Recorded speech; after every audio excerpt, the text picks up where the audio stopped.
see me? How are you guys doing? I am still kind of finalizing a few things. All right, there.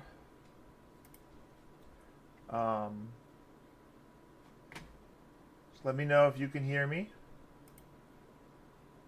I'm going to post some notifications for people.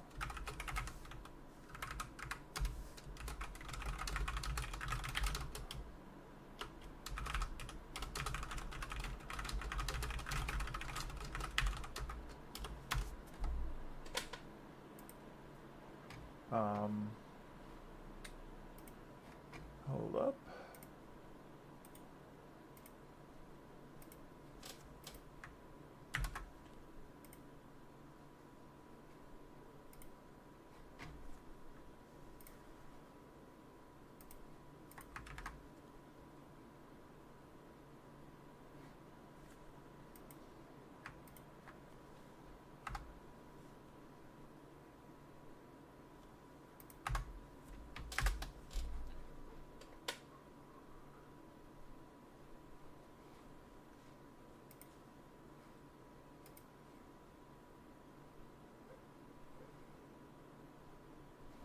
All right, let's see here. Sorry, doing a couple things here. Hey, okay, David Patterson's here, Craig Smith's here.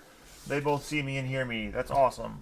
I do have one image that someone sent in as a challenge. If you have a challenge image or something that's been a problem for you, and you want some help looking through how that would work, you can email that. I'm going to put my email address in here.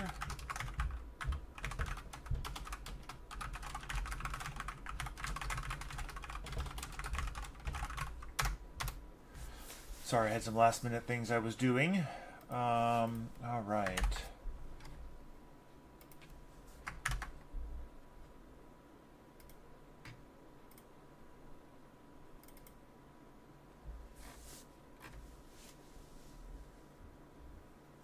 So, you can send images there if you have challenge images you want. Welcome to my European and US people who are joining in during their work day or their chill day. It is the summer. Some people are on vacation, I'm sure. Some people are too young or too old to go to work. All right, a slicer question. We can talk about slicer questions. I did have someone ask for some slicer details. What do you got for slicer questions? Let's go straight into the questions. That's good.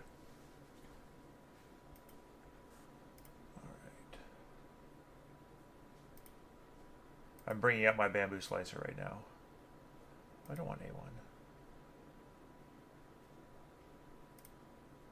Okay.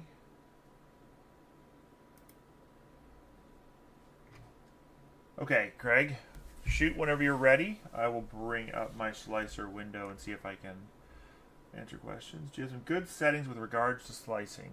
Sure. First thing first, so what printer? So, well, in general, I've done this for every printer. It just depends on what it is. I'll go into the printer settings, go to extruder, and I will cut the retraction length in half at least. I've even gone to zero. This one's a little less than half. The default is 0.8 on a bamboo printer. I cut it to 0.4, and then recently I cut it to 0.3. This really helps with top layer gaps, little holes in the top layers, especially in the whites and the yellows in the top layer. That really helps by just reducing the retraction. We're printing thin layers. Also, whatever your minimum height, you want to change that here. So the default will be 0.08. You want to put that down to 0.04, or if you're a crazy man like me, maybe 0.02. Though my 0.02 printer is enough different that I actually have a different profile for that printer. So I believe I have, 0.02 layer. I have it's really actually not that different anymore because but I have my retraction length at 0.05, 0.025. I think I reduced my Z-hop height, and then my min height is 0.02. So that's my personal printer that I use for HueForge. Okay. Oh, that's the same Z-hop. Okay, so other settings that are good. I actually turn off all the smart seam stuff. I haven't updated this one. I don't worry about smart scarf seams. They take more time to process, they take more time to slice, and they're not helpful. For HueForge, those seams are not the problem in the HueForge. Arc fitting is fine. I turn off this too. So this is one of those things that this is actually an older. I think this is not the one I use regularly. I use maybe this one regularly. Let's discard. Yeah, okay. I do use the roll-based wipe speed sometimes. It's kind of some hit or miss. But there, I've turned off the smooth seed discontinuity. This just takes longer to print and it causes some issues around those edges and the gaps in the. It causes some issues on HueForges. I turn off the one wall on top and bottom and first layer stuff because in strength I've got it set to one wall. Now, detect thin walls I generally do leave off. Yes, these are all 0.4 millimeter nozzle settings. All these settings are 0.4. I generally leave detect thin walls off. If I really need them, I'll turn them on. But I just...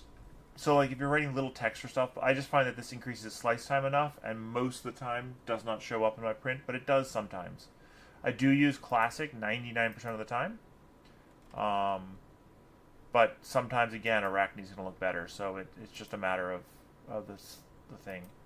Monotonic top, monotonic internal helps with those crisscrossy lines you sometimes get in a print with a lower TD filament.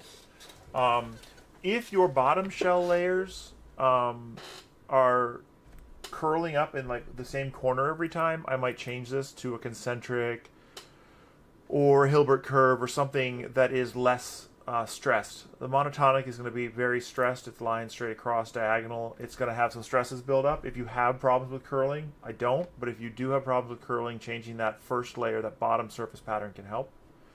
Make sure that your top shell thickness is 0. This is going to greatly decrease your slicing time. Top shell layers, you want at least 1. I do 1 to 4. I do 2 most of the time. It's kind of a balance. All this I leave except I turn off detect narrow infill solid infill and then turn off ensure vertical shell thickness. This one causes all kinds of issues in both Bamboo and Orca Slicer, both print artifacts, and it effectively makes it concentric in the narrow internal solid infill, and that's actually undesirable for most HueForge prints. So turn that off, and you'll have a better time. The speeds; these are the speeds that are kind of normal on the wiki. Slow things down a bit. I have done some tests with. I have my internal solid infill at 0.55. That reduces print speed marginally, a little bit, and I haven't noticed a problem. I know that Esther sometimes brings her top surface thickness or wall thicknesses down to like 0.25. It's going to increase your print time, but for like fine text and stuff. Right, David, yeah, I was going to go after disabling layers in this. I don't really do anything here. This is just all turned off. And then in other, sometimes I do skirts, sometimes I don't. It depends. It's not really necessary. I just basically turn all this stuff off. I do make sure to turn off reduce infill retraction. Normally with solid infill, you don't want to do that. You want to make sure you retract so you're not scarring it or smearing over it. And that's how I set mine up. The bigger thing actually is my filaments. So these are not my HueForge filaments, but if I go to a HueForge filament, I have filament separate profiles for HueForge and non-HueForge use case, same filament. It might be lower temperature. In this case, it's not really any difference in temperature. But I have all my cooling turned off entirely. Aux cooling, all cooling is turned off entirely. That's pretty much the big difference here. On some, I will increase the flow ratio. I found that closer to 1 is generally better. I think the default is 0.95. That tends to be a little gappy in my experience. And then the other slicer setting that I really like is if I come and let me grab a model real quick. By the way, you see this? Thumbnail rendering. In the folder, it works. On your computer. And it works in Google Drive apparently, but it doesn't work on OneDrive yet. Alright, so I have no idea what this actual picture is. I'm just grabbing it. So I have this picture here, and there's some amount. Let's say that my base thickness is 0.48. I don't know what it is. Let's just say it's 0.48. So I will come to the objects here, and you have to do it in prepare. I'll right click on here. I'll add a height range modifier. I'll set it from 0 to 0.48. It has to be exactly your base thickness. And then I'll set the layer height to 0.16. And what this does is now the bottom 3 layers, or the bottom 0.48 millimeters, is going to slice in 3 layers instead of in, 1.1 at 0.16, and then 8 layers at 0.04. So it'll be 3 layers. I do find that it is best to make this. I'm going to try slicing. Let's see if I robot. I find that it is best to use odd multiples here. And you'll see the other thing that's important to note is that it won't override your initial layer height, even if it's even if it's 0 and including it. So you should take that into account. So this, if the initial layer height was 0.2, then this would end up being 0.2, then 0.16, then 0.16. And so it's going to be a different offset. It's going to be 0.52 instead of 0.48. You could adjust it that way. You could just increase your min depth to 0.52. Or you could, what I normally do in that case is I just increase to 0.6 for my min depth, or my base thickness. I increase to 0.6, and that will automatically kick the, and then just set these layer heights to all 0.2, 3 layers of 0.2. And then it slices, and you'll see that down at the bottom is 0.16, 0.32, 0.48, and then I go to 0.52. So I can print that whole section in just 3 layers. This works great if you want to do a bigger, thicker base. If you want to do something really thick, like 3 or 4 millimeters, you can actually add, make that infill not 100%, but you would just want to make sure. Let's just say we had 4 millimeters here. We don't, but let's say we did. We could go to like 15%, and then maybe we'd want to up our wall loops there because it's infill, and then we do like, okay, let's just say this went to like, let's say we had 2.48 millimeter, or let's say we had a nice even multiple. Let's bring it in here. Let's bring this in here. Let's just say that we have our base thickness is like 2.4. We'll figure out. That's actually a nice even multiple. 2.4. We got all those layers there. So then we could say we want. You'll have to change your bottom shells when you do this. So this is what I'm trying to show you. Okay. So if I were to say that I want 2.4, that's not going to be what I want. I actually want 2.08. Huh? Oh, it's too tall. Sorry. This print is not that tall. Let me save this one and bring it in. We'll just save this. Okay. And then I'll go to that folder.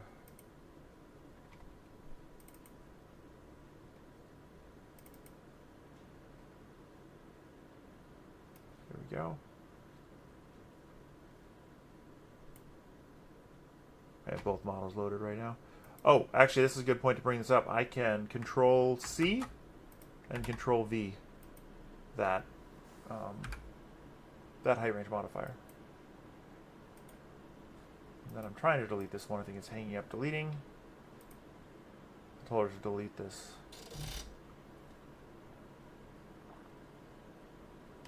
It does look like this spaceman's a little too big, too.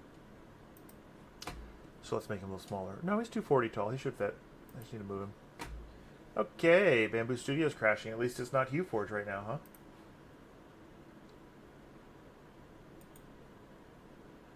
Let's close this. Alright, let's kill it.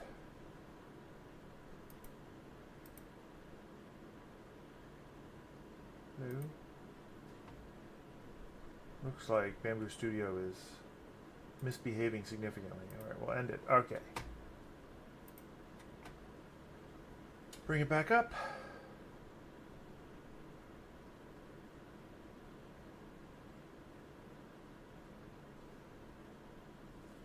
Still loading. By the way, I'm on an old version of HueForge. On Bamboo Studio on purpose, so your version may not look like my version, but the same settings will be there. Alright, let's bring the spaceman in. We'll bring him in separately. When I do 240, because of these prime lines, I always rotate it 90 degrees. Side to side seems to work better. Also, you're more likely to have fingerprints here and here. Okay, so then this is super chunky.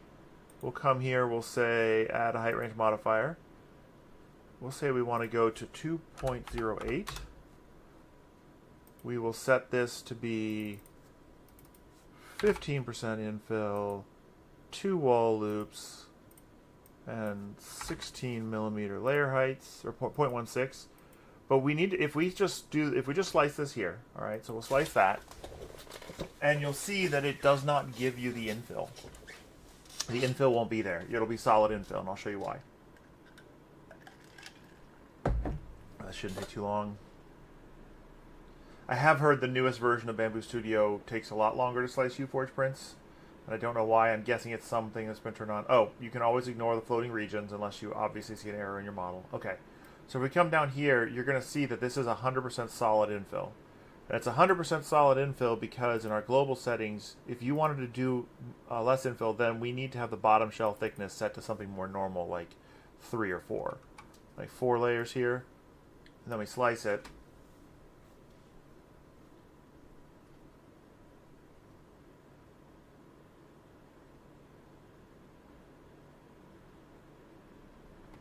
Now remember, we're going up to 0.48 is our, or 0.4 is our base thickness. Okay. Oh, I may actually want to go lower, but this is fine. Okay, so now we have infill here. But you'll notice that we go from 208 to 212, and we're going to solid infill. But this solid infill is not going to bridge very well to that 15%. So what we want to do is we want to come back to our Prepare tab, back to our object. If we click on Layers, we can add one. And we're going to go from 2.08 to 2.4. This one we're going to go to 1.6, but 100% with one wall loop. We'll go back to our original. Now we're going to get 2 layers of the same layer height on top, doing your solid infill so that when you're actually going to print, I do 2 or 3. But when you actually go into then print your real thin layers, they can bridge. They've got something to print on top of, a solid surface to print on top of. Does that make sense to people? Also, again, ignore the floating regions. And those seams we can turn off.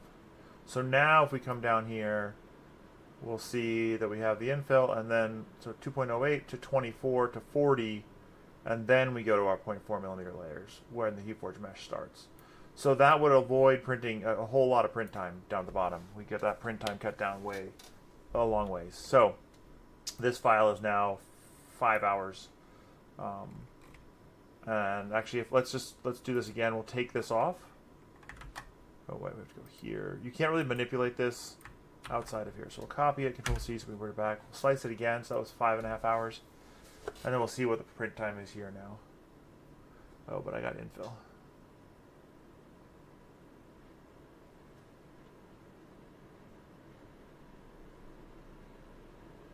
Oh no, it'll be 100%. Okay.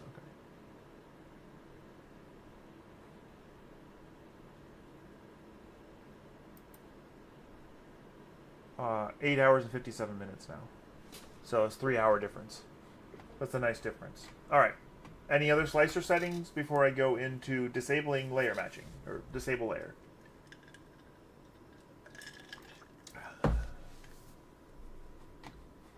Also, remember to send the office hours images you want. I do see I've gotten some from David too. Okay. Yep. Let me download that. Okay. All right. So we'll come in here. Do you understand?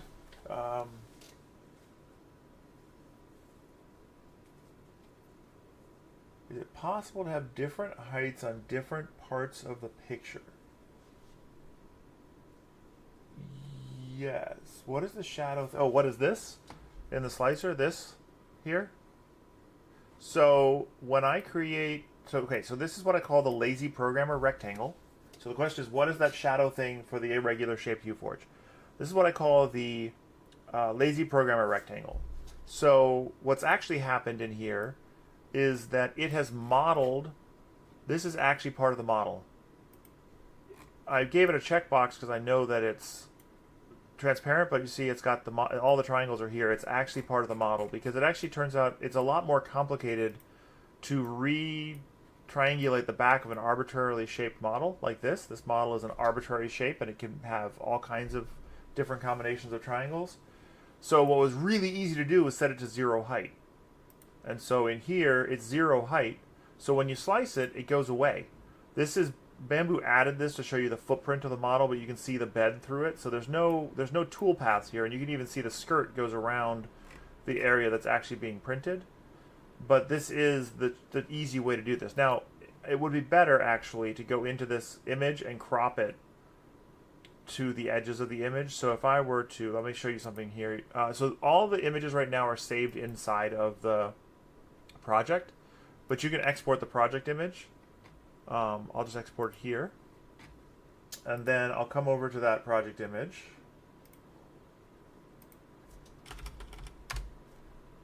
and I'm going to load it in like paint.net. Let's do it with maybe I can do it in Paint. Let's try doing it in Paint. Okay, so in Paint, you see there's this transparency around it, but there's all this extra space on the sides. So I don't know if there is an edit. Okay, so it doesn't look like it has an option here necessarily to crop to just the image, but it's easy enough in here to just come over, drag these borders over, and then if you resave this image, okay, let me save this image as itself, download, let's put it in the same place. Yep. Except I'm saving it as a PNG instead of a WebP. Then I can bring that image in. And now I've shrunk that lazy programmer rectangle a lot. So when it goes into the slicer, it'll take a lot less room. So if I save this, overwrite, and then I go into the slicer and I reload the model. Oh, okay. So you didn't show up, right? It didn't show up because the spaceman changed size. The spaceman, here, I'll show you here. One of the options in HueForge is to show the model size in the file name. So let's see here if I can make it show up. Let's go to details. So here, it's 75 by 161, whereas it used to be 192 by 240. Actually, let's see. Why is that 161? Let's go up to 240 here. All right, now it's 111 by 120, so it's not going to be the same image file. So we can say here, replace with STL.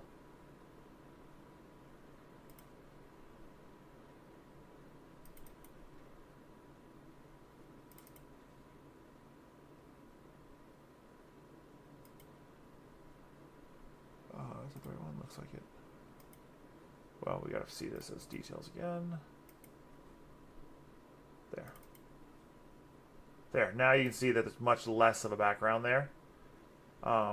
So if you're trying to fit multiples, like I could probably fit 2 of these now on this bed, whereas before I could only fit 1. I might not be able to quite fit 2 because of the exclusion area. So that's an issue, right? There's this exclusion area here for the cutter, but I'm not printing, like this area is not really going to print in reality. It's going to be 0 height, but the slicer doesn't know that until it slices, and it won't let it slice while it's colliding with the exclusion area. So what you can do here is you can come to it. You can say I want to do a plane cut. In Bamboo Studio, it doesn't do a great job at this, but it works.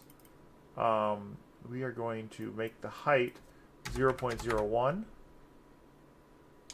I think we only need object A, and then we can perform cut. No. Don't fix them. Okay. So we didn't fix the non-manifold edges because they generally slice away just fine, but now you see there's no shadow behind it. Prusa Slicer does a better job of not creating non-manifold edges when it does this, but I'll just tell you that almost never fix a HueForge mesh. It doesn't work well. But these are going to slice to the same thing. when you're done slicing, they'll look exactly the same. It's just that for the exclusion zone, this matters. But generally speaking, just cutting down your image to be right around the image. Paint.net and Affinity both have options to crop to image. That'll make that really easy. But that's what that is. I do have some code to work on this, but it's got some issues, so it's not done. Okay, good question. Okay, is it possible to have different heights on different parts of the picture? Spaceman, for example. Space scenery in the background quite thin, and the spaceman quite thick. Technically, yes. Generally, it's going to be much easier to do that with two different HueForges that you stack together in the slicer. Kind of like a hybrid. And the reason being, it wouldn't matter if none of the colors match. So if you were to put the spaceman onto an image, like a sky background or some sort of background, a moonscape background, in color match, you could set the there it is. In color match, you could set the background to be at the back, and then you could do a bunch of dead layers that make it really tall, and then put the spaceman in the front. As long as the colors don't overlap currently. If the colors are the same, then they're going to match on the same layer. So you only have so much control over that. So it's often easier in that case if you really want like certain pieces to stick out, to HueForge them separately and then combine them in the slicer. Just lay them on top of each other and make sure that the thick thing is thick enough that it's all the way out of the previous HueForge, the small thin HueForge, before it gets to any of its color changes. Does that make sense? All right, so let's talk about, well, one thing I've done, by the way, is I have massively sped up in my dev version. If you have a big folder full of a lot of files, I've hugely sped up the lookup to make this set. So it just makes that much more functional. All right, that's a problem. This is just an in progress one I was working on. There we go. Okay.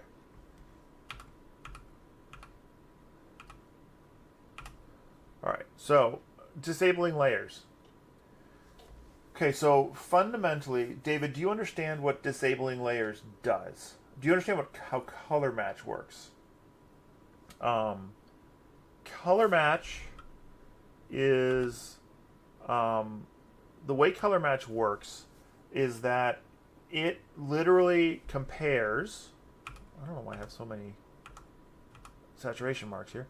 It compares the colors in the mesh core, colors in this core, each layer being one color, against every pixel in the mesh that's being created. So this image is higher resolution than the mesh that's being created, but we downsample it internally, and in fact, it should be shown. I'm showing it at the print size. So this is the actual number of pixels. If I were to turn that off and zoom in, you'd see that the hair has a bit more detail to it. But this is how it's actually being downsampled. So this is the actual pixels being used for this print, for this image. So it looks at this pixel here. Let's zoom in really far as it lets me. Okay, so it looks at this pixel here and says what layer in the mesh matches this pixel most exactly. What layer between base thickness and plus blend depth? Because if it's below base thickness, like you see this black down here, this is below base thickness. If I turn the ruler on, it's at 0.4.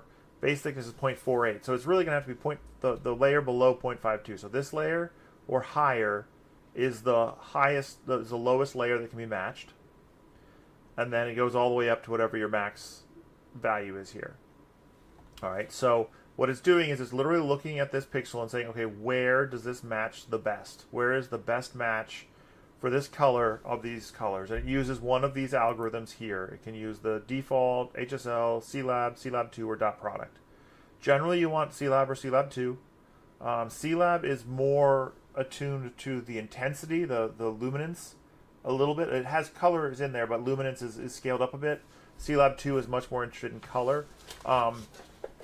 For pictures of people and things like that, C-Lab can be better because you're less worried about the exact skin tone and more worried about the relative skin tone. And so C-Lab can be better, but for images like this or some other things, you probably want more color accuracy. Sometimes these other modes are better, but the majority of the time, C-Lab or C-Lab 2 should be what you use. So it's looking through the stack and finding whatever pixel matches the best, or whatever layer here matches the best to... Oh, I didn't mean to lock it. I meant to turn TD off. In the source image. So this layer here, it's saying matches the best here. Of all the layers, this is the best match. Okay, so that's what it's doing. It's picking...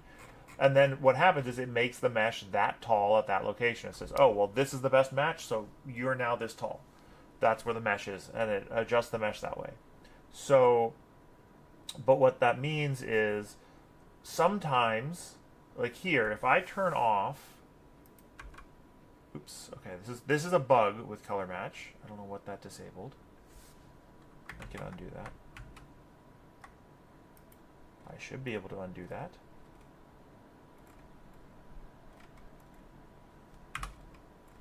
What's going on? I don't know what just happened there. That's just Control-Alt-O will reload the project. Okay. We'll come from here now. I'm increasing TDs here to get rid of the equal signs, because generally that's better. This seems to be one that I was sort of in progress on. Okay, switch over here. All right. So there is a bug with disable. You should be able to press D, but that doesn't always work. Because so right-clicking and enable, disable are reliable. Those work all the time. So, okay, so we have, the issue is, now if I go to black here, this is one of the basic reasons to use disable. If I go to black here, you see it is matching on the lowest black layer. It's not matching on the highest layer, so only that low black layer is matching. And while in this case it's on top of a fairly dark color, many times it might be on top of a brighter color. And at 0.04 millimeter layers, you might or might not really be getting a fully saturated black layer if the TD is a little bit higher, if it's closer to 1 than it is to 0.5 or 0.2, or just little gaps in the print. So you might want more layers of black. So to do that, you can disable layers of black and force it to match to this layer up here. So now the blacks are going to match up in this region. That one may not be a pure black there, which is why it's not matching. They're matching one layer above it, which is fine. There, that one's matching there. So it's going to match one of those two layers there, and so you'll get a more solid black. So that is one reason to use disable layers. So that's one particular reason. You want it to match. You want it to have some thickness. Like this also is really important. If in the case that you wanted a shadow, like you wanted a silhouette on the front, you might want multiple layers of that silhouette, or you wanted a solid block of color, and you want the top layer to be the one that shows. So anything that's disabled will not show. It will be there, it will be printed. You can't skip printing it, but it won't ever be a top layer. It basically cannot be matched, so it cannot be a top layer. You'll see that nothing is flashing in the display. If I come here, you'll see there's flashing in the prediction. Those are the layers that are, those are the pixels that are this color, and then here's even more flashing. And so we have the different, but if you're on a disabled layer, there's no flashing. So they can't match. So one way is just to thicken up a color to make sure you get a good solid color. If you ever have any issues where like a color's a little bit variable, and you're like, well, I know it says it's saturated here, but I really need an extra layer. My TD might be off a little bit, or it's variable. You could just add an extra layer and disable to make sure that it saturates and gets that fully saturated layer. Another reason to disable layers, and the one that I think that gets overused more often, is another layer. So say for instance, and it's less important on the, let's just say you need a dark red here. So you grab this black and you move it up here to make this dark red, to get that red to match better.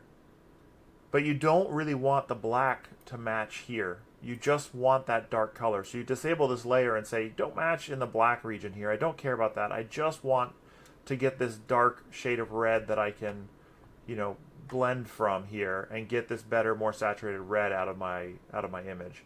So really you're saying I'm just using this to get the dark shades of red that would be hard to get, or I'd have to do a whole bunch of colors to get otherwise. So that's another reason to do it, is where you're saying I need that black, I need that in here, I'm going to need that in the mesh core, or the color core, over here to make this match, but I don't want it to show up as a top layer. I don't want it to ever match as a top layer. I've changed all kinds of stuff here, so this isn't going to look right. I kind of expected that.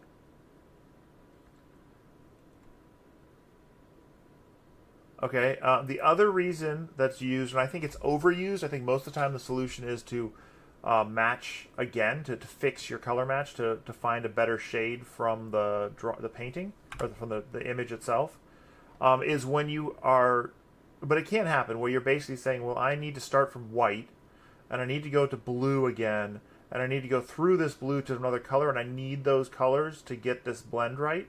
There's no way for me to go from this white to another color correctly in a way that makes sense, but it's trying to match these colors, and I want them down here. Like I want these blues down here, and it's matching them up here. So you could come here and say, I want to disable these matches and force them to be, I've just now forced them to be down lower, down in this region, down here. They can't match here now. You're basically saying, I need to come blend up through here to get into this armor color, but I don't want to steal from this coherent like mountain blending in the background here by doing that. So here you see a lot of the hair has that. If I disable this, that is too much, right? Like there it got all like chunky and I don't like that. So I would probably re-enable that. Maybe even re-enable this one. But now they're like, it's just not matching these to anything. And you're avoiding conflicting matches basically. How to interpret, does that answer your questions, David Patterson? I feel like this particular use case here, where you're turning off some colors, is generally one you should only go to in extreme situations. Like it's really not one that you want to go after most of the time. You want to avoid doing it for that reason most of the time.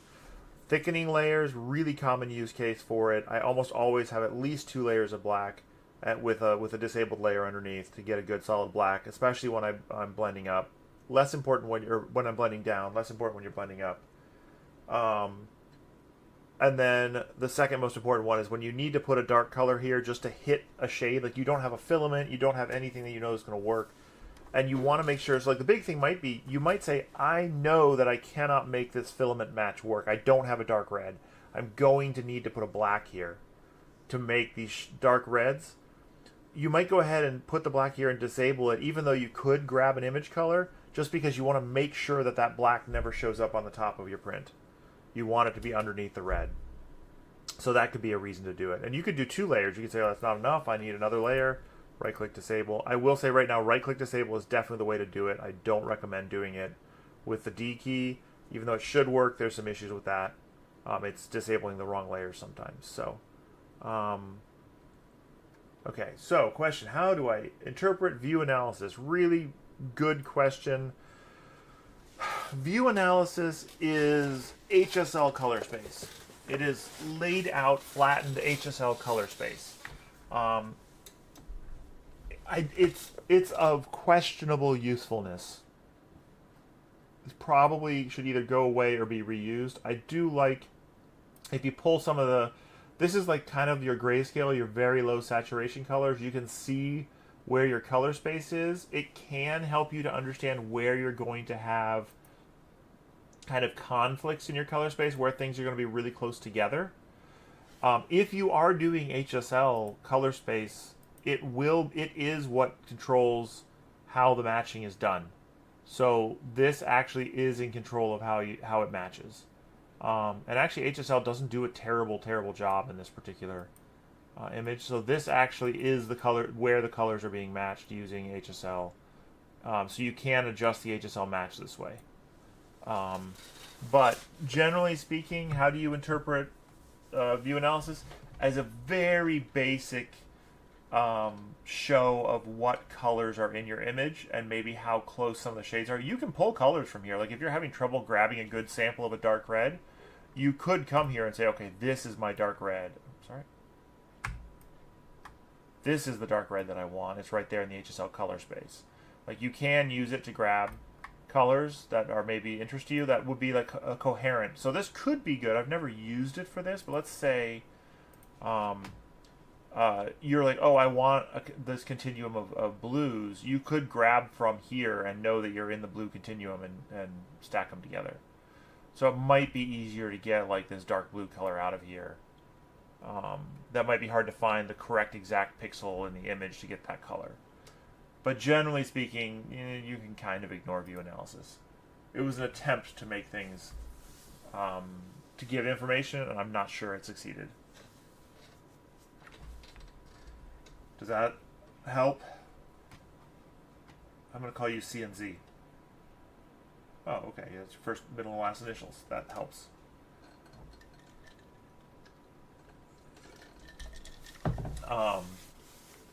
I will say, by the way, let me go back, Jason. In Prusa Slicer, you can cut at 0 instead of 0.01, but Bamboo Studio and Orca will complain and get real slow and cause all kinds of trouble if you do that. So, hopefully that helps. Okay, so I have some images. Let me reset, which is resetting the colors. And then we'll bring in, I have some images from people. We'll start with this one. All right, so I've seen this one on the Discord. David sent me this one in. So the goal here is to make this nice image of the dog and the woman. Do I have... In preferences, you can say what your image sizes are and stuff. This says load with defaults, and defaults should be 200. I'm not sure why it's loading small. You can also use the image size, things like that, but defaults should be 200. Maybe they're not. That's in settings. No, that's not in settings. Sorry. That's whatever I saved as defaults. So when you save defaults, whatever it was. So I think it should be 200. But, okay, we'll reset this. Alright, so we have this picture of a woman and her dog. There's definitely going to be a color match to get this right. I know there was some request here. The girl isn't as important as the dog in terms of matching. Okay, that's an interesting note. Alright, well, let's start with this gray background, which is a solid color background pretty much. So we should be able to just, well, almost. There's a little bit of gradient here. We'll grab that gradient and put it here. Okay. That should be most of the background. So again, as I said, photographs with skin color, you often want CLAB color matching because it's going to be a little bit more respectful of how bright something is and less concerned about how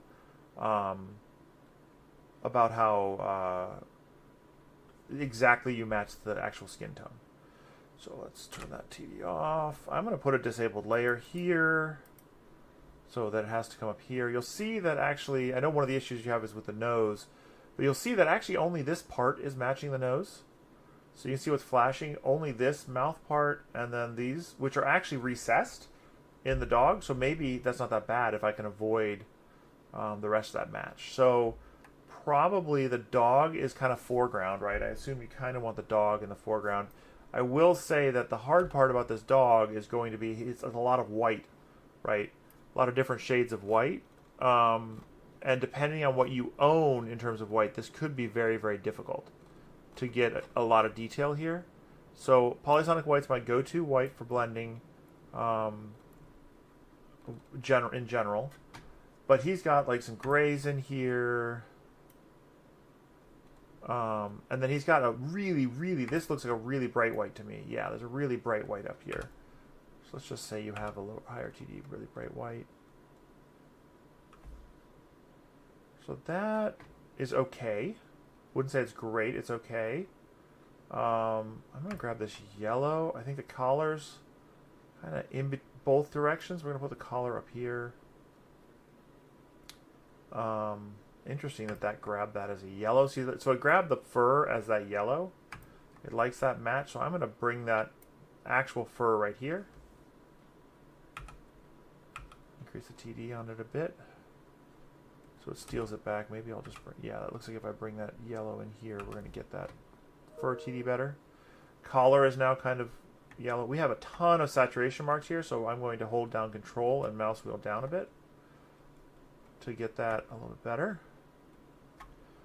And then we have some yellow there, but it's maybe not the right shade of yellow. Put that here. And then I think maybe can we grab this gray back, or is this gray going to always be in the background? It's hard to say. Okay. I do think maybe in this particular image, the gray of the dog and the gray of the background are going to conflict with each other a bit, but we'll go with this for now.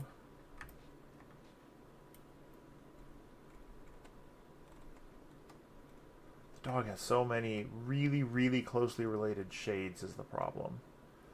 It's very hard to deal with a lot of very, very closely related shades. I've got to be honest here.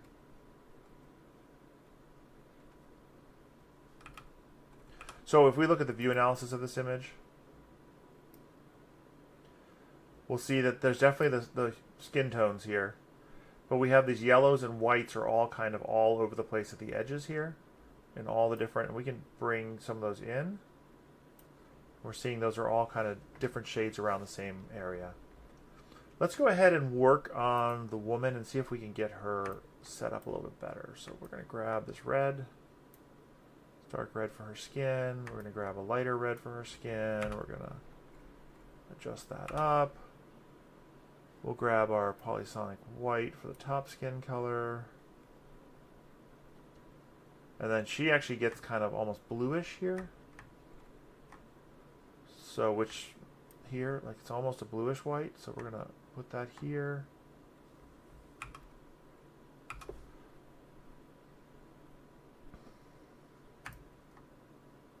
Yes, this is matching up with the dog a little bit. Is kind of the issue. There we go. That's a little bit better.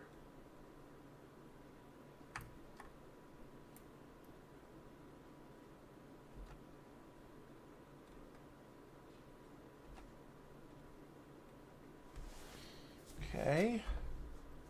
Get a little bit more pink down here. Maybe too much.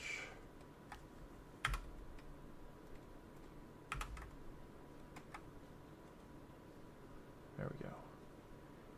She's definitely got a yellow cast to her skin too, so we'll put some yellow in there to help with that. Okay, I think it was better without this pink. I think the skin tone was better without the pink, so we'll leave that there. We'll put a little bit of that off color. And then she gets pretty white here. So I think... So this is the complicated part, right? That... okay, this dog is very white.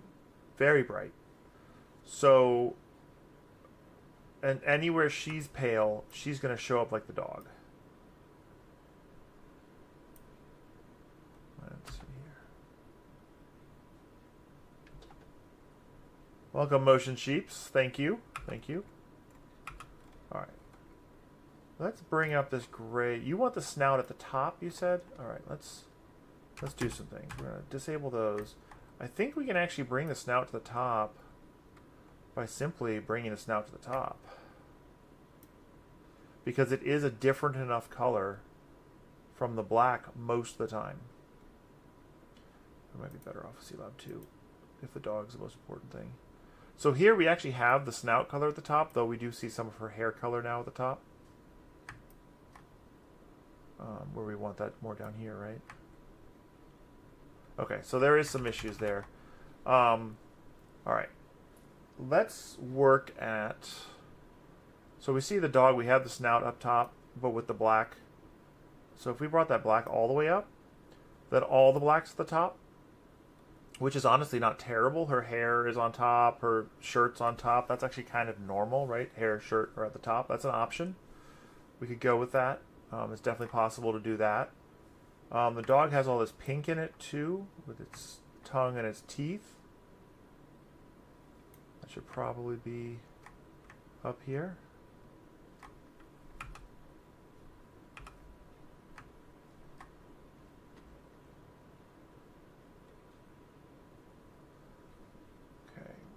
But yeah, getting all this fur in all these different shades is going to be very tricky.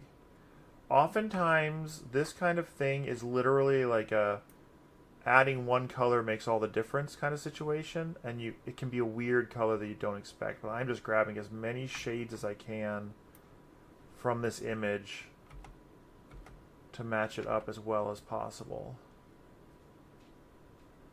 That's starting to get there a little bit on the dog. We got the paw here. I'm trying to stack them in relative order of brightness as well.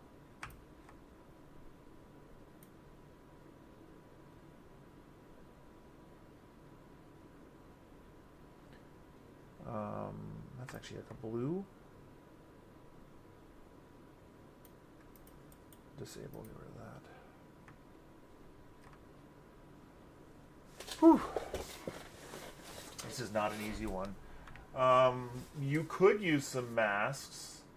Okay, but let's look at... I see that you did an edit with the dog's nose in green, but the thing is, it looks to me like... Let me see here. Yeah, you just blasted the nose in green, and so now it's just going to be flat at the top. Don't know if you're going to be happy with that. As opposed to if you... Let me check something. I'm in a brightness compensation that's brighter. I wonder if I need a dim. Yes, that gives me more fur. Okay, so adjusting the brightness compensation to dim is going to give me a lot more detail on the fur. There we go. We separate the fur now a lot. There we go. Let's reset this. Now that we have the first. Okay, so now we have more shades of fur. That's going to be easier to deal with. And you can control how much of this you want to do. I just want to be able to see the difference in the fur. So we have the blowouts, right? We have the highlights on the edges. I'm just going to work from the top here on the dog. And we have... Dog gets down to the dark. So let's bring this black up. Okay. Let's make this a polysonic white in the middle.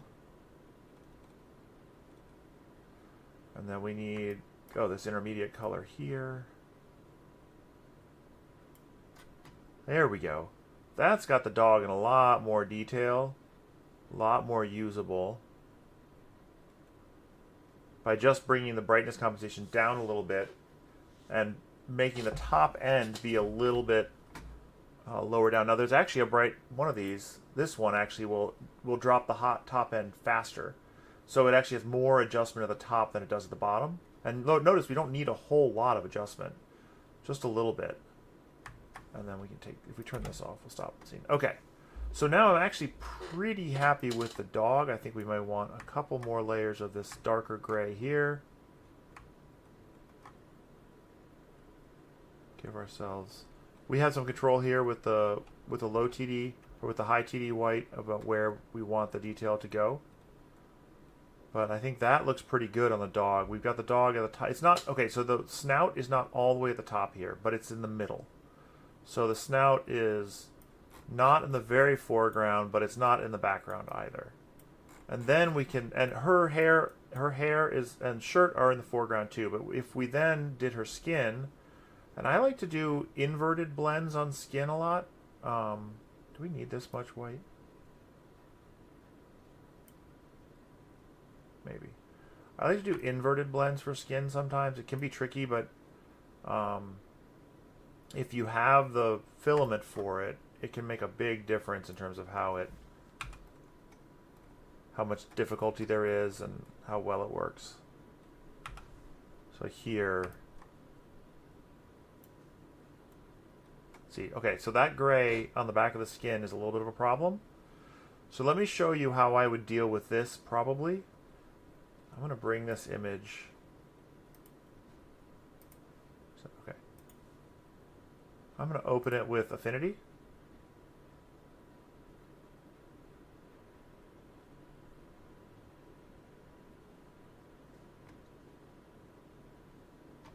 All right, so I'm opening this Affinity. Now, this is not a super high-res image, but that's okay. I see you've already cut the background out, which is probably good. Affinity has this Smart Select tool, but we could do it without it. It takes a moment to load the model. It's an AI smart select tool. Okay, so I'm going to select her, basically here. I need more of her. Well, actually, I either want more or less. Do I want her hair? I could take her hair. I could not take her hair.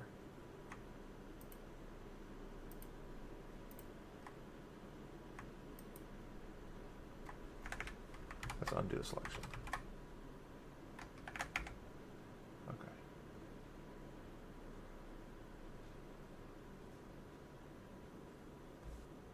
It's not terrible at selecting her hair, but when I try to select here, it's going to get the whole thing.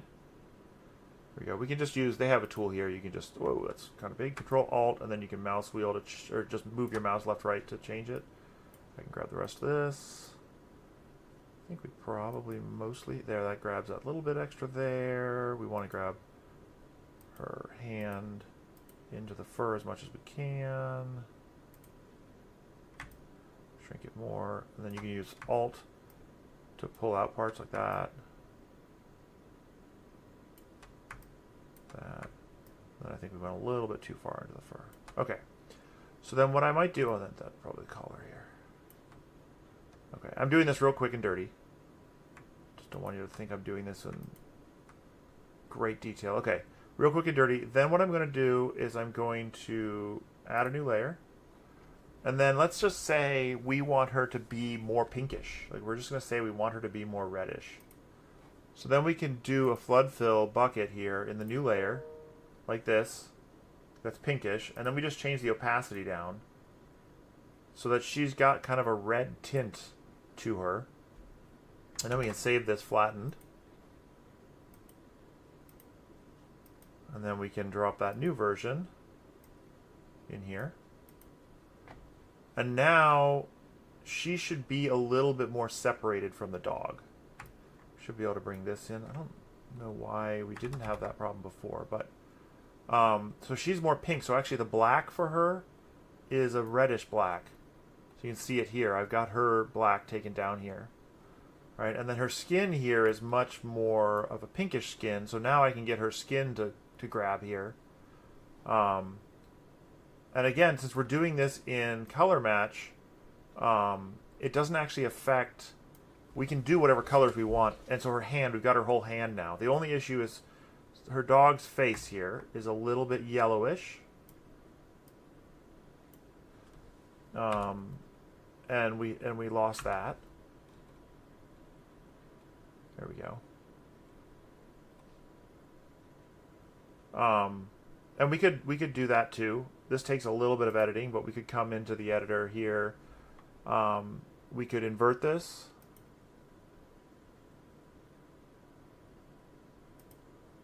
And you could grayscale it, but probably we don't want to grayscale it because we might want to come in here and say let's not have these in here.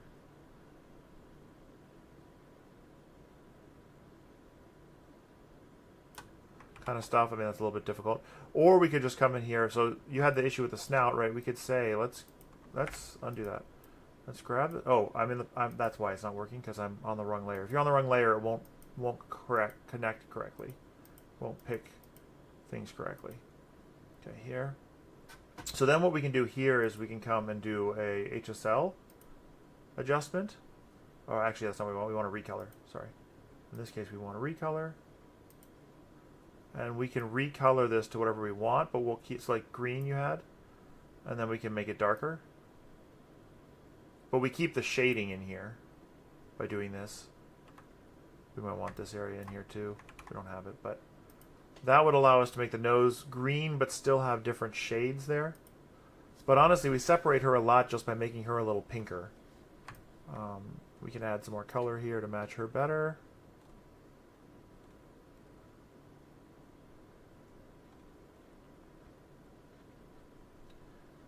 And then the big thing is really just trying to get the... So the issue... Oh, okay. So the mouth and stuff is matching down in her area, which makes sense. It kind of should. We don't really have this like bright pink in here. It's actually less bright pink than you think.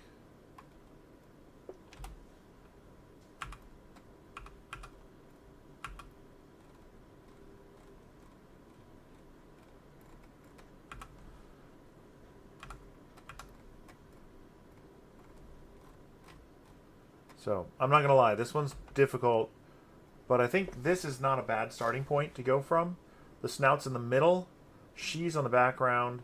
We just need to tweak some of these values at the edges. We can do similar painting. But yeah, the dim adjustment here makes a big difference. And you can adjust the power of the dim. That's too much, right? Like that's way too dim. That's too bright. But you want those shades in the fur. So there you go. All right. Hopefully that was helpful. But yes, it can be very difficult, especially with these overlapping shades. Hopefully that was helpful technique. I actually want to spend some time focusing on photos. I talked about this last week in my US office hours. It's a very common request, and photos often have some specific difficulties with them that people aren't prepared for, versus like drawings and AI art and things like that. That's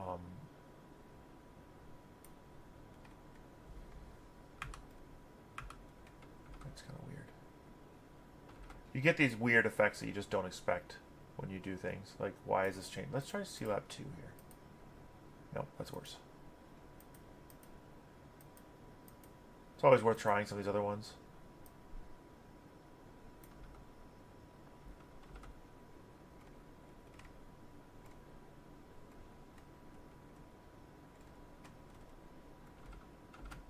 Okay. Yeah. There are some interesting options here, by the way. Your midtone enhance here will brighten up the midtones. In this case, it's not what you want, but it can be useful if your skin doesn't have enough variation. Midtone suppress is actually one I use more commonly, where it dims out some of that adjustment. Normally, I want these pretty small, like pretty low values, so I'll have the fine adjust on. The inverse cosine enhance can be really, really good, but it is a boost at the low end. So it's more like when you have lots of shadows, not when you have lots of bright. So in this case, we had lots of bright. So I think that's... I mean, you could use potentially one of these cosine enhances, but I think... Is cosine enhance 3 the one? Yeah. That one might work there, too. But it's still kind of blown out at the top because you see it's got that flat up there. So generally here, a dim is going to be your best option. And like dim 3 and 4 are just stronger versions of the others. It's like a stronger version of dim 2. But dim 2 does what you need. And then there's also some funky ones down here. Just like stair step, you can set it to kind of quantize for you into colors. And then accordion is like a kind of funky effect. And by the way, you can... Okay, I made this crazy, weird, kind of scary looking thing. You can come over here and do export edited image if you wanted to export that. Normally you do it for like metallic. People like the metallics sometimes. You can make them look metallic, and then you might export that and save it because it's kind of fun looking. But anyway, yeah, in this case, dim 1 or dim 2. All right. What else? Okay, I have one other image someone sent in. I don't actually think I've downloaded it yet. Let me download that. This person sent it in. Oh, I have a couple more that people have sent in. Let's see here. But someone sent it in really early, so I'm going to grab it. Feels like it should be easy, but would like some help. This one may be easier. It is a JPEG. JPEGs are always kind of worrisome. Let's see here. Let me zoom in. Whenever you get a JPEG, you should zoom in and see if you see JPEG artifacts at your edges. And I don't really see too many. There's some sort of pattern over it. But I actually think that's a texture effect, like from the scan or whatever it's coming from. It's an album cover, it looks like. I think that's actually print texture effects. I don't really see a lot of JPEG artifacting. There's maybe a little bit, but this doesn't look too bad in terms of JPEG artifacting.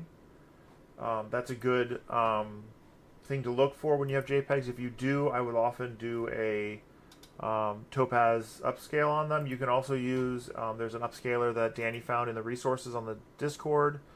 That will do some correction for you, but I'll show you here. This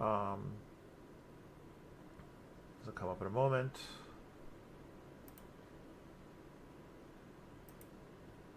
So it's picking it does some automatic picking here. did an upscale. This upscale kind of increases the texture. You can see like the texture gets increased. So the texture is definitely, it thinks the texture is part of the image too, but you can change the upscaling engine that's being used. I could say it's a graphic, and that will make it more shiny, reduce some of the texture. You can, you could go to low resolution if it was. This one's not really. But like the high fidelity has a fixed compression option. I could turn that up a little bit and try to fix some of the compression. But as I said, I don't really think there's a lot of compression artifacts here. It's just there's a texture to the print. Okay, let's turn off. I normally do use a bright enhance 1 or 2 at about 1.3. In general, for color match, that's better. But as you saw, specific images are going to have some problems with that. So, but in general, I think it's a little bit easier to match the colors if they're slightly brighter. So I generally, if the dark shades are slightly brighter, so I generally do start with a bright enhance. 1.31 is actually my default. Okay, so this image, again with color. Okay, I haven't really talked about it for this particular office hours. When I'm doing color match, and this is definitely an image I'm going to want to do color match for, I'm trying to look at two different things, and they're not always complementary. They're sometimes exclusive to each other. One, which colors are in the foreground and which colors are in the background. And unfortunately, in this image, they're kind of all shared. There's reds and yellows and stuff all the way in the background. There's purples in the background, and then there's also reds and yellows in the front and on the coat. So it's kind of all spread apart here, around here. But then also, what colors can I blend smoothly from one into the next, and make a coherent HueForge? So one of the things that will elevate your HueForges and make them look a lot better is if your colors blend smoothly into each other in terms of like their neighborhoods next to each other in the image. And what I mean by that is if I were to just blindly take like this red and this orange and this yellow and drop them in here, they're going to be, because I put them at the top, they're going to be at the top of the mesh, right? They're going to be all the way at the top of the mesh, which is okay. Like, that's not a bad thing. Maybe we want them at the top of the mesh. And if I put, and then the obvious thing to do here would be to take like a dark purple, and then maybe just a white. Maybe we just use a white here and blend it. Let's blend it up with like a 7.5 white, and so we get this purple blend. But then what happens here is that we have these big discontinuities. Now, they're not always avoidable, right? And I've made mine bigger than it needs to be. So I can bring this down. Getting rid of all these equal signs does not change what the image looks like at all, because they're just saying this color is saturated here. It's the same color over and over again. Looks like maybe I could use a lighter yellow too. Yeah, looks like there's a lighter yellow too. Will give me a little bit more detail there. Okay, so if I do that, obviously I'm ignoring all these grays and stuff that are trying to match. But if I do that, you're going to end up with these big discontinuities. So if you can come up with a way to smoothly blend them, like even something as simple in this case as just flipping over the purple and white relationship so that the purple blends more smoothly and seamlessly into the red, then that's going to give you a result that's like more coherent. Oh, I don't actually think I even need this black. There you go. This is going to give you a result that's more coherent with fewer artifacts at the edges. There's going to be fewer edge marks. This is just a much more continuous blend. Now, obviously, there's some issues here. I probably want a black in the middle. For the hoodie, this is a case where let's turn that down. We're definitely going to disable some layers here because it's not that dark to start with, to make sure that we get a nice solid black there. We might say that actually you might say, oh, well, actually I want this dark purple to be separate from the black, so let's do that. We'll take one of those disables away and move the black down a layer. Okay. So now we have a couple shades of purple. We have, and then we have the red going right on top of the black. Now this is one where we have a little bit of an issue because of the way things stack up. Well, actually, I think we could probably actually take the red out here, move this white up, and put the red and yellow down here, and now get a pretty good blend. There is a little bit of an edge here going up to the purple, but so there is an edge going up to the purple there. But the purple needs this white to make all those shades, and so I was trying to blend nice and smoothly there. You can also see that this color is very kind of purpley, but it wants to be in the letters here. We could try. Yeah, that's not. I could try putting it down below the red too. See if we can make that work at all. But I'm not a huge fan of how that looks. And you notice we've lost our dark shaded reds here. We need to bring that in here to get the red to have the color on the cap. So I'm going to go back the way it was stacked on top of the black. I think that's a slightly better look.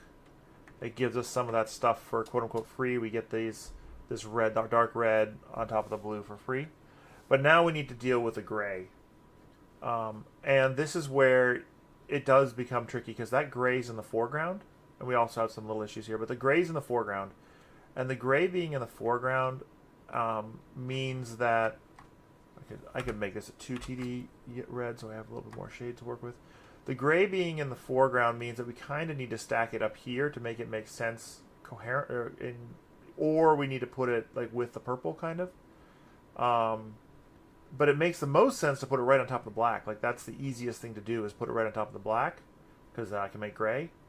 So like if I were to move this red out of the way and then just bring a white in here, you'd see that most of the gray would hop right in there, no problem. It wouldn't be 100% perfect. We'd have to bring in a shade or two here to make it match a little bit better. But we would get a lot of it right here just by dropping that white in here. But then we end up again with the red kind of up top there. And we have some issues where this white is not matching quite exactly. And it's matching down here. Now we can move this below. No, we don't want to do that. Okay. So that's actually not terrible, but then you see we lose our red being nice and saturated and our red having a dark color underneath. So here's one where we know that putting a black here makes the red look a lot better, but we don't want any of that to match. So we can just turn off those two matches and put our red up here. Okay, but the white now, so now we have this issue where the white kind of pops all over the place. So we bring this white down a layer. Oops.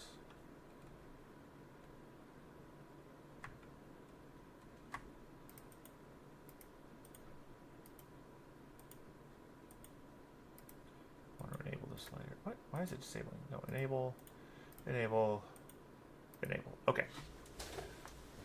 So I think you're always going to end up with some, but I think this breaks up the way our image works too much. It's just not going to work very well. So we can cut that out.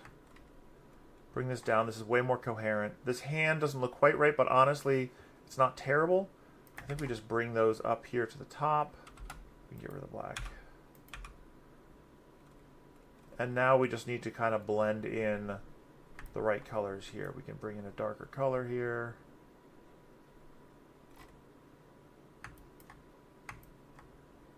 Maybe even this gray.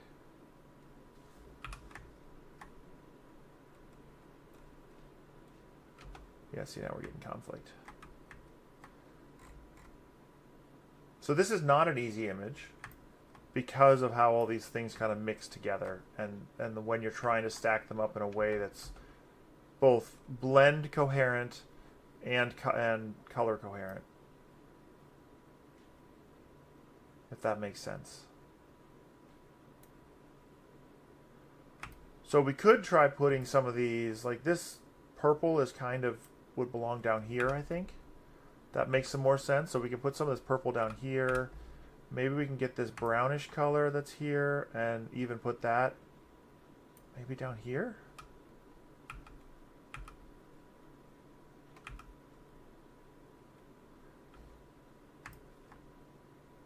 We can be a little bit more explicit with the blue here.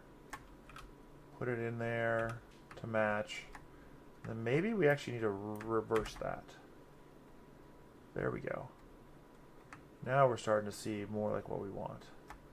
Okay, so this is looking better. So what I did was I saw that really this whole area here is more of a blue than a purple. And so if I were to work from that and say blue here, and then go up to the white, then I could actually put blending. I could put blending for the pants and stuff into this and get a much more coherent picture as a whole. The hand is not hand colored, though I don't hate the way it looks. It is not particularly hand colored. It might honestly be better if I just let it be more fire colored here. I think it's going to be hard. I think this is going to be a hard thing to reach, is this hand color, to be honest. This could be something that maybe you'd edit out of range, do a HSL shift or a color shift on it and bring it up above.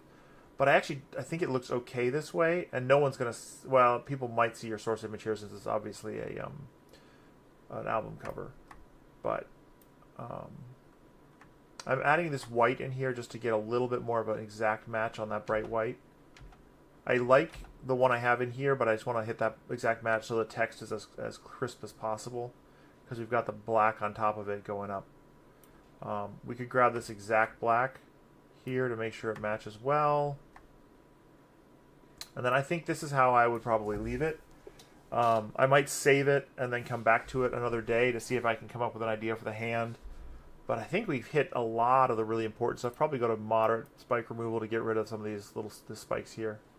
I think we've hit a lot of the issue points, and it's actually looking pretty good. So this, I'd be pretty happy with this, I think, and just with the trade-off that the hand is not really going to be the right color. It might be possible to make this hand the right color up top. I just worry it's going to conflict with the pants too much. They're similar in color, and by letting it not be there, it's going to be better. C-Lab 2, I think, is going to give us... I don't know. That's your choice whether that's better or this is better. I think I like this better. Hopefully that's helpful. Again, we can match this hand. It's just a matter of where to put it. And this is, again, one of those things where I might come back and say, where am I going to put that hand? I might be able to come up with a way to put the place to put that hand. And we have this nice, all the major parts are kind of close together. There's only a little bit of a black edge there that doesn't stick out. We do have the hand here is a little bit awkward, but it's so small that I would just let that go, I think. All right. I got another image in my folder while I was waiting.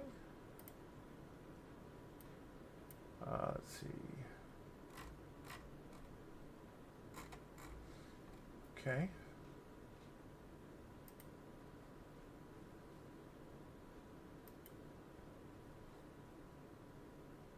All right. It's this doorway. Now I will say this is a high resolution image. It's 10 megabytes.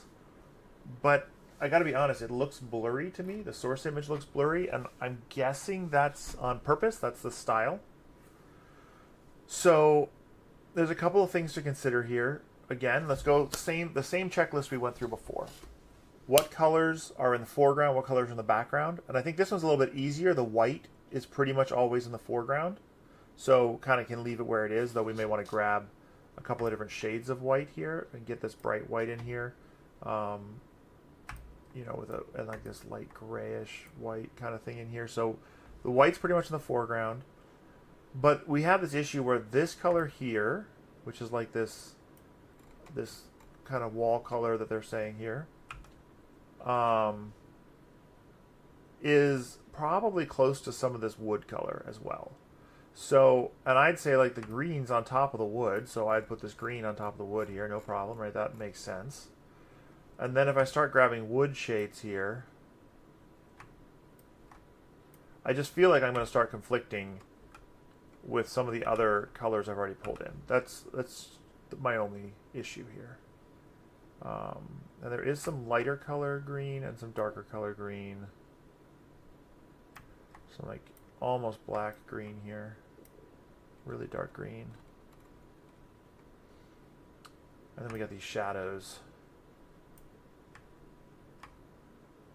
So, if possible, I would probably invert the wood. Probably get rid of that entirely. So we get the green, we get the shades on the green just from the black. The wood doesn't look too bad inverted, assuming you have the colors to make this work. And then this orange one in the middle here is kind of interesting. I think I'd put that on top of the green. Yeah. And then maybe zoom in here and get some slightly darker orange for the lines. Or maybe I try to do it this way. Yeah, maybe that way.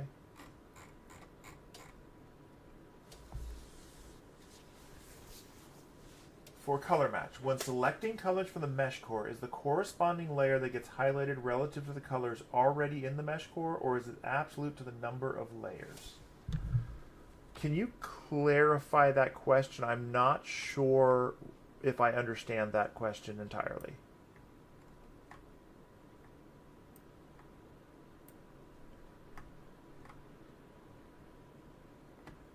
Yeah, see, here's what I was interested in. This gray that's on this wood here is kind of matching up near the top with the white.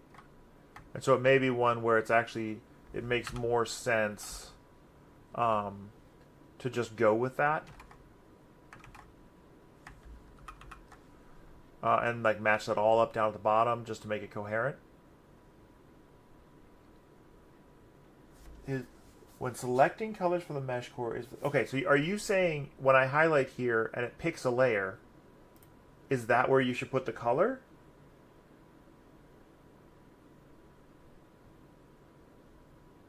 Or are you saying once you put colors in here...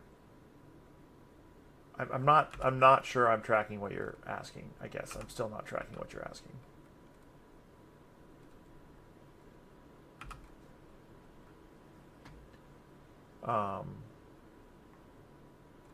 So like here, I'm wondering if it would just make more sense to cut this out, raise this up, paste those in, and invert them to get a more coherent scene, even though the white really should technically be in the foreground. So I see this here, this color here is matching because of brightness to the wrong shade. So I think now we want to be more of a color match.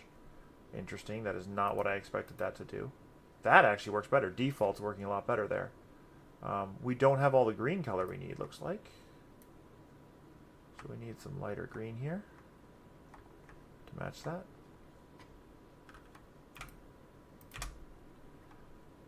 That's actually looking pretty good. I would like to get more color variation here.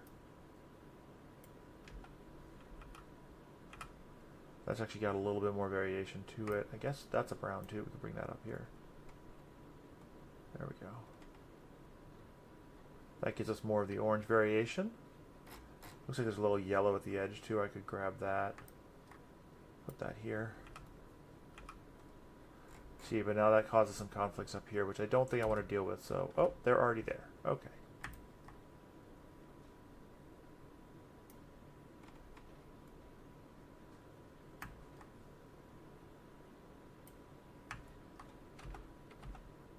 So what, when I added this? No, this is general. Okay.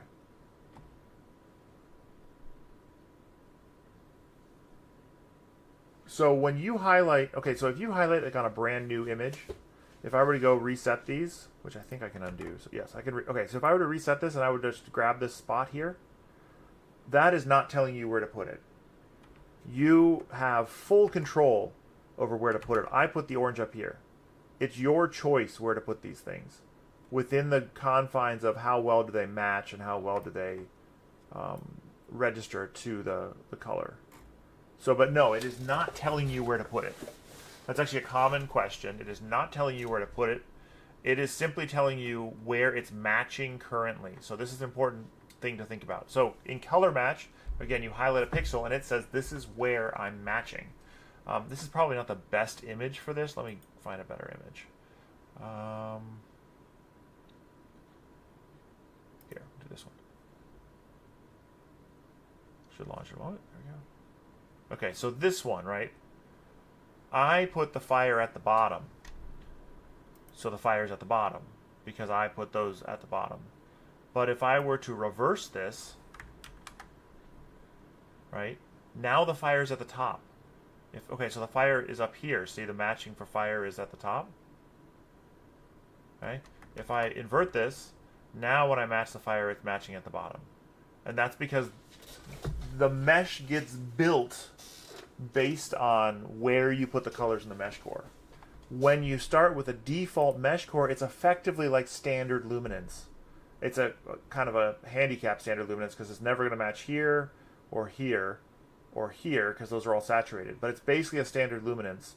And so it's just going based on the general luminance match, because none of the colors match, right? So this is a good guide when you're in standard. If I'm in standard mode, then it is a good guide to say, oh, well, where's this blue go? The blue goes down here. And then the blue's down here, right? And like, where's this blue go? This blue goes here. Let's just replace this one. And then the blue's there. That's a good guide. But then if I come to the red, though, you'll see that the red might be at the same level as the blue. And this is like, well, if I put the red at this level, then we end up with conflict, right? That's where color match comes in, because in color match,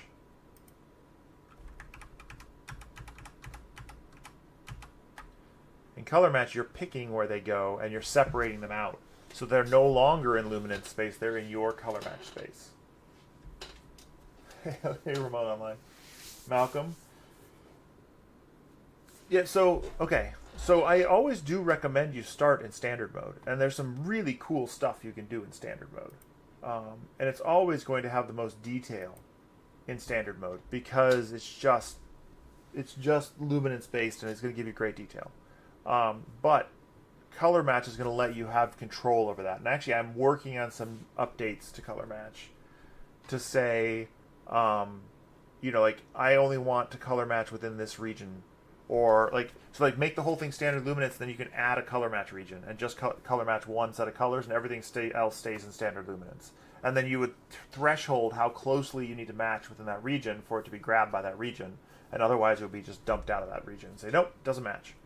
So things like that are definitely on the docket, or I'm working on. I did end up going into a bit of a refactor when I started working on that. So yeah, so like here, for instance, this is a good one to show. So in order to, the green's at the bottom because I put the green at the bottom. If I put the green at the top, the green will be at the top.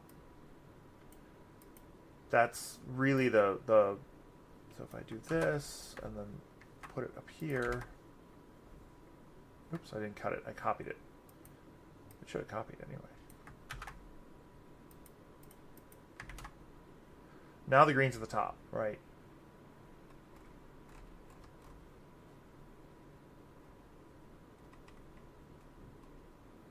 So you have control of where it goes based on where you put it in color match. So yeah, so where it tells you to put it is where it's currently matching. And actually this looks a lot better this way. And this is like the green's in the front on top, which is kind of where it should be. And this actually looks better this way than it did before.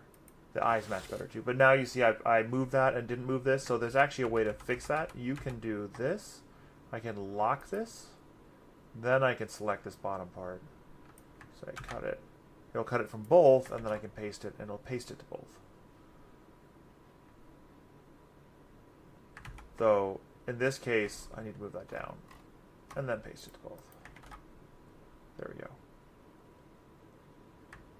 Oh, okay. There's some issues here. Let's see here. There was not a slide. Okay, so that slider there is kind of an issue.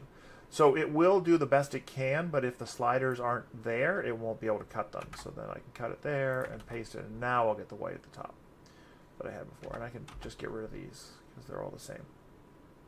But I need this white back here. It gets cut out, and it needs to be here. And it needs to be down here.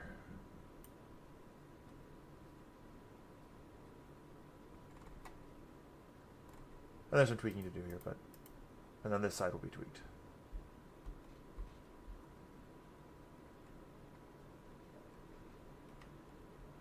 Hopefully this is helpful. But yeah, so you have that control. That control is yours, not the software's.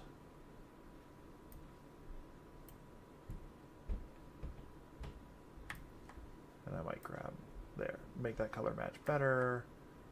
I could even grab this like orangey color here and see if I can try to match it better up here on the plant. Which I can there.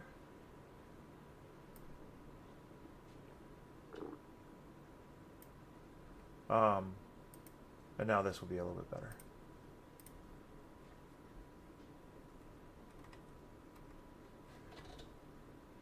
Okay. Yeah, so that is actually a fairly common misconception. I actually am thinking, I don't make many videos because I just don't have time, but I am seriously considering making a video that is like how not to do color match. with some of these common errors that people make, and they're common errors for a reason. It's not because you're stupid. It's because there's some counterintuitive things, or there's some lessons you learned from previous versions of HueForge that don't apply in current versions of HueForge, or in previous ways of using HueForge that don't apply in current ways of using HueForge. So, yeah, that's a common issue that people have questions for.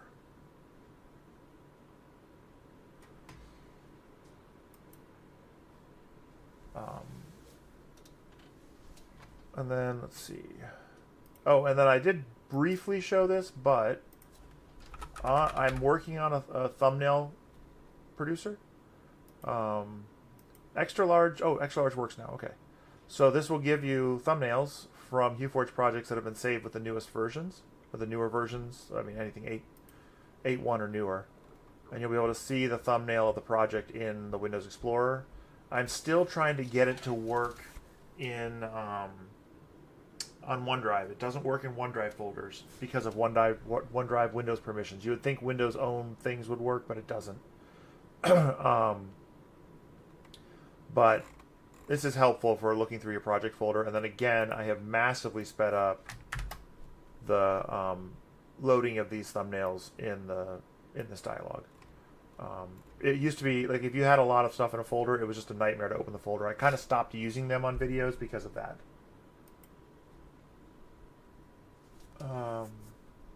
All right. It's 4. It's been an hour and a half.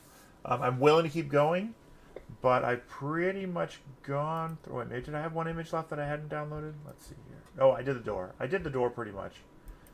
Let's see here.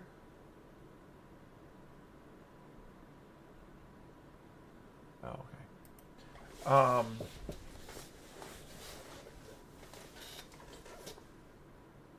So any questions? I did do those. So any questions on, before I go, things confusing you, or things you wanted to go over, or things that were helpful that I should put in a don't do this in HueForge video, how not to HueForge video, stuff like that. See, I think that should go here. In my mind, this goes here. This is for the eyeball. That's what that's for. To help the eyeball match better.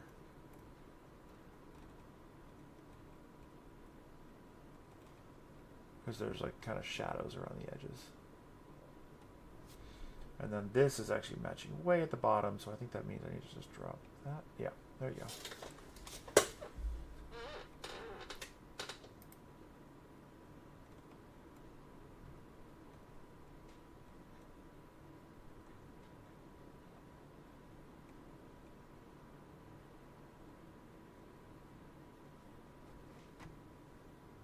Where should I start if your skills are lacking? Okay, I'm going to make a recommendation that you start in the examples folder.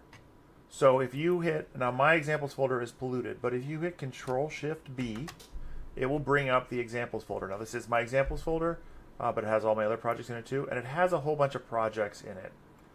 This is an old version, so I'm going to go to where I have like the actual content on my computer that would match. So, where is it? 3D printing, HueForge staging. So this is the folder that it comes with all the projects it comes with. And I would recommend starting with one of the basic ones. One of these that is just kind of a few colors.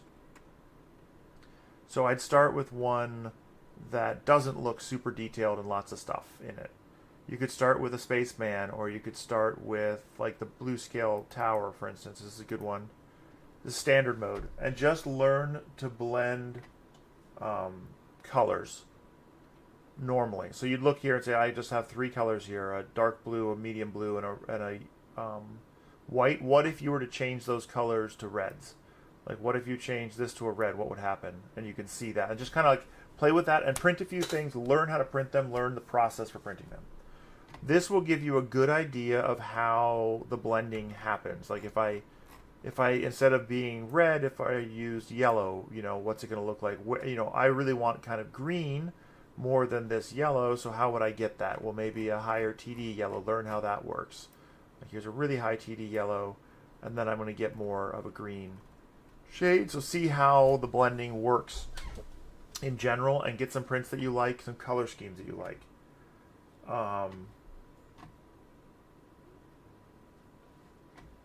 Um, and then just try some things. Try a completely different color scheme. So let's say instead of being blue scale, go fire scale. Go, red, orange, yellow. And then maybe in the red, orange, yellow world, you actually want a black.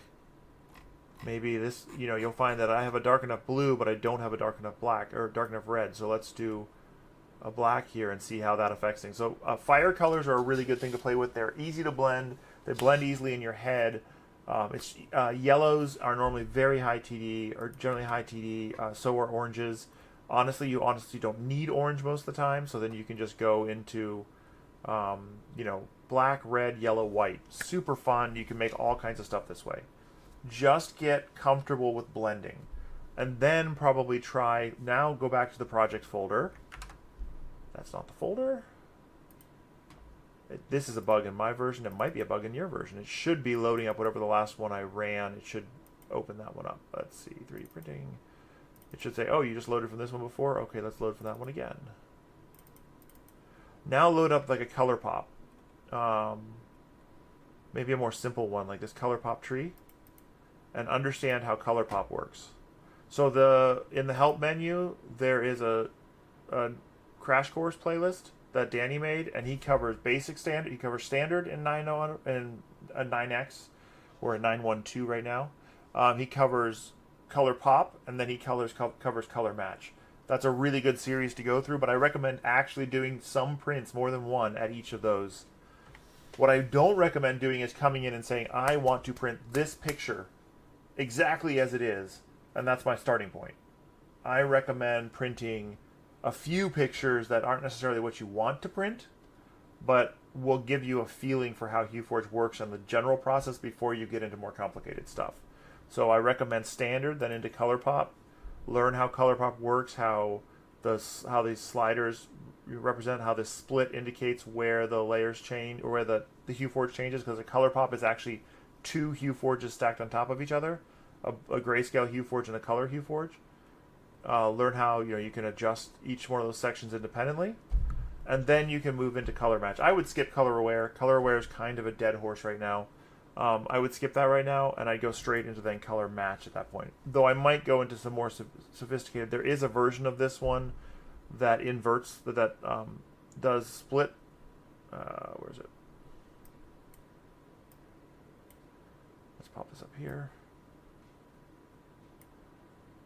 That does, where is it? Where is it? Oh, these are all messed up. Hold on.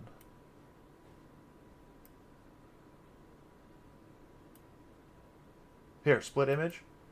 And actually you then reverse this with a gray in the middle.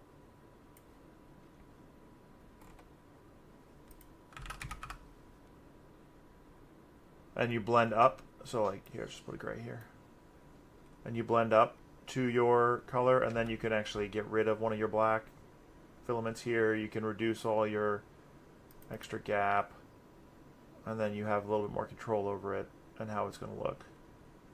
But learn how to do some of this, because this is the bread and butter of how you deal with color match.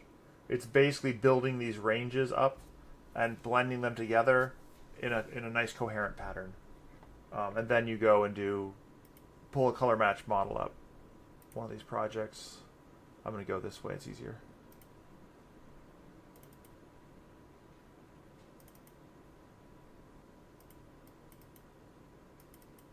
And as I said, you'll be able to see them here. I'll go to extra large. And then take one of these and say, okay, I'm going to find one that's color matched, like the frog. And bring it in. And see what I was doing. See how I set this up, and then try adjusting it, and say, well, what if I change the colors on the color core? What happens? What if I change the colors on the mesh core? What happens? So that's how I'd start. And then you can start saying, okay, let me take an image, and it should give you a better idea now also of how, like, what images might be easier to use and what images might be harder to use. This one's a little bit easier because there's pluses and minuses to this one. Because of the way it's shaded, because it's kind of a vector or cell shaded type of image, we have all these hard transitions. There's not really any smooth gradient blends to worry about. And so it's pretty easy to say, okay, here's the blue region, here's the green region, here's the purple region, and whatnot. But at the same time, there are 3 main color domains. There's red, there's blue, and there's green. And you have to be able to try to put them together and get as few edges. You'll see that there's like these edges here.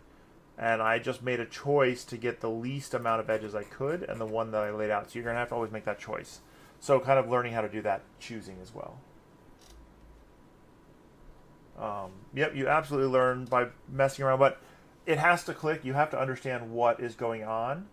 And sometimes you can get so hung up in like what the heck is even going on at all that you're not learning anything. You're just banging your head on whatever's happening and you don't know what that is.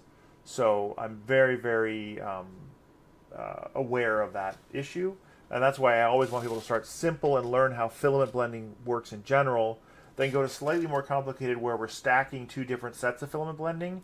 And then fundamentally color match is just doing that, but you're doing it, instead of in color pop, you have a tolerance slider that separates it for you that says this is grayscale and this is color, and then they're going to just be stacked on top of each other and separated for you.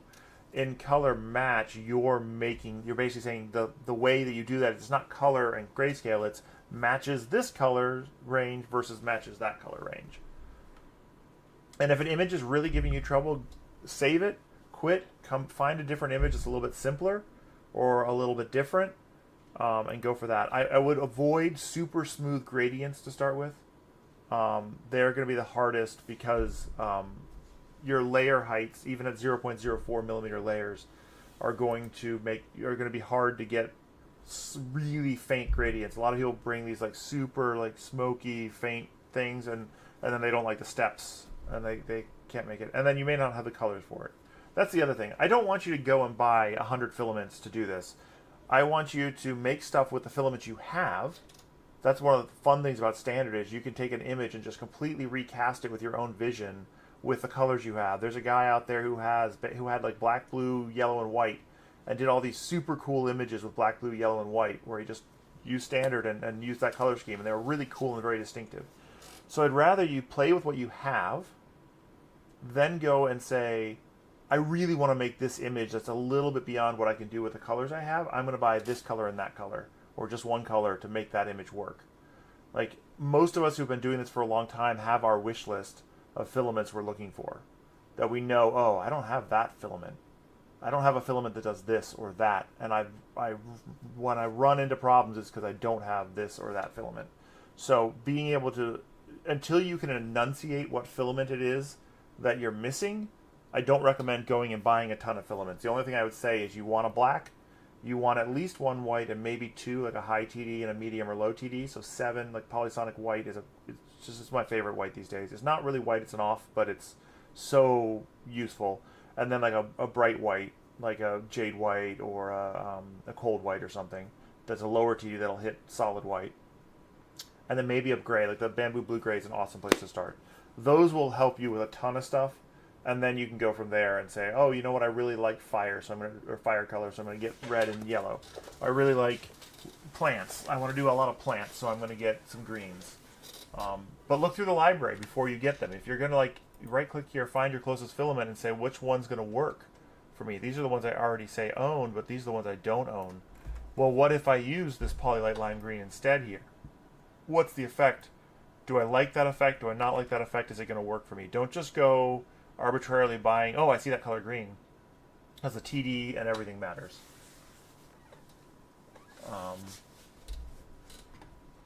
And then you start going crazy. I mean, that's just how it works, right? I did put, I put this one in here. The new version has this one, which is kind of a cartoony one, but also had some tricky spots to it. And I did this blend up to the dark green and black, and then blended up. Now, one of the things that's a secret is that you can often use the same green that you use as your dark green as a shadowing color on skin or things like that. In this case, it's just the hair, but you can often reuse it and not need another color. I'm always trying to keep my colors to 8 or fewer.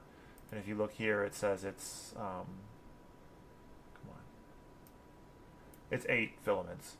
And one of the ways I did that was instead of using like a dark brown or a blue or something here, I think this would be more appropriately maybe a blue, reuse a color. Actually, I didn't. Here I did use a different one, but I could easily have... I wanted the sheen on the hair, so this is going to be darker effect, a little bit different. This is Starlight Neptune, so if I render light this, it's going to have a sheen to it, because... and when you print it, it's going to have... And I wanted that in the hair, so I went up to 8.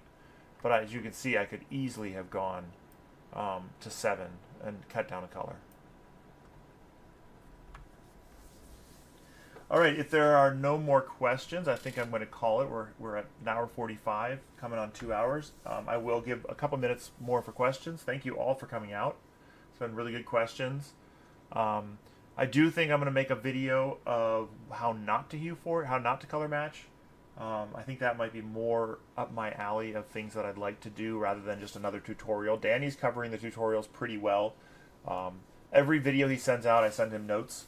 And I'm sending him fewer and fewer notes, which is good. There's definitely been some wrong statements in his videos, but for the most part, they're really good. Glad it was helpful, David.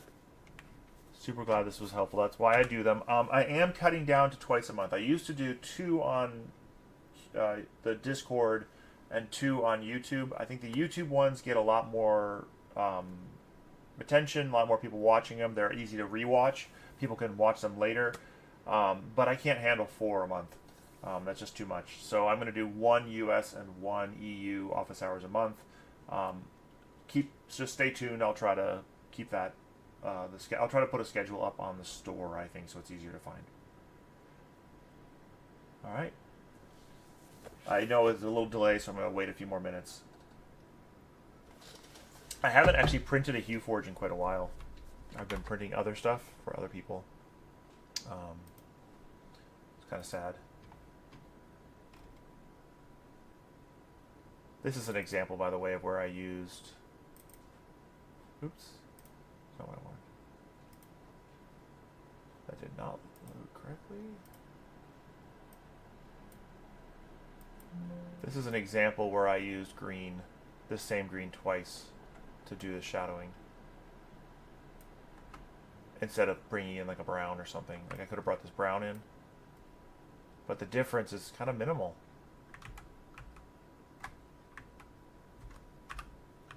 That's the green, that's the brown. Not really a whole lot of difference, so. What mouse for Mac? Like, what mouse to get? I'm not sure what your question is, to be honest. I'm happy to answer, but I'm not actually a Mac person, really. I have a Mac version, but... or are you saying, like, what... So on Mac, this would be Command, and then I have fixed it in 9.1.2 where you don't need to let go of it to drop it. Command click to bring these over, Command click to copy sliders. But if you want a specific mouse, I don't know. I have a wireless Logitech mouse that I grabbed that's like $20.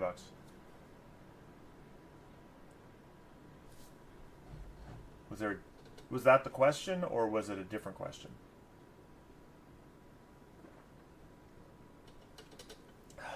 I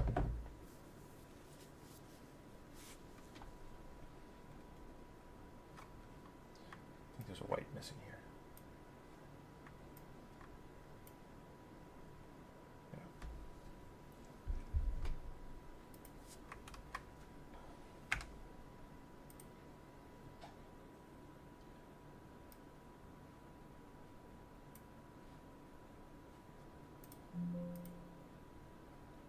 Ooh, that doesn't match anymore. Oh, default.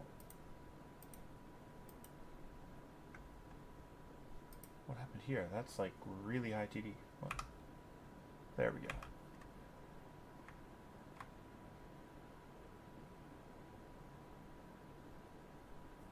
Does that answer your question, CNZ? I'm not 100% certain I knew what your question was.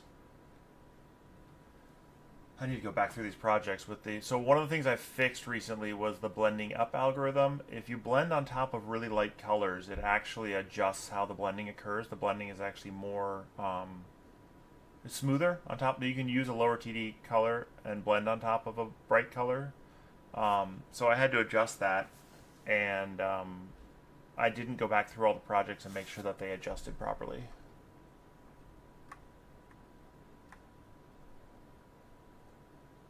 But yeah, that is something you can do. All right, any other questions? Maybe someone in the chat can help you with a suggestion for a Mac for a mouse, assuming that you're asking what's the best mouse to use on a Mac. Because I just don't know the answer. I'm sorry.